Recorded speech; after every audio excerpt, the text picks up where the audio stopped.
How to delete one photo from multiple photo posts on Instagram. In this video, I'm going to show you how you can delete one photo post from multiple photo posts on Instagram. So it is very easy, just follow the simple steps. First of all, what we're going to do is open up the Instagram application on our mobile phone devices. Afterwards, we are going to go into the profile and see for the option of the multiple posts.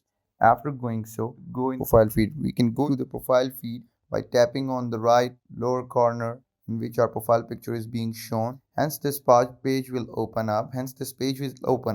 Afterwards, we're going to go and open up the multiple post option. How are we going to know that this post is multiple or not?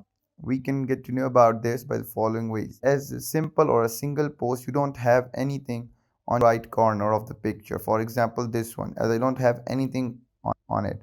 But in this picture, I have a right double post icon in the right corner of the image. So when I open it, I see there are two photos. So if I have to delete one photo from multiple photo posts, what I'm going to do is tap on the right upper corner where the three dot icon is being shown. Afterwards, I'm going to go and tap on edit. Now I would have eventually a left side bucket option or a delete. I'm going to tap on it. I'll have an option of delete photo. Hence, when I would do that, I would have a simple single post like this. So this is it, everybody. I hope you enjoyed the video. This was informative. Don't forget to like, comment, share, and subscribe the channel. Thank you.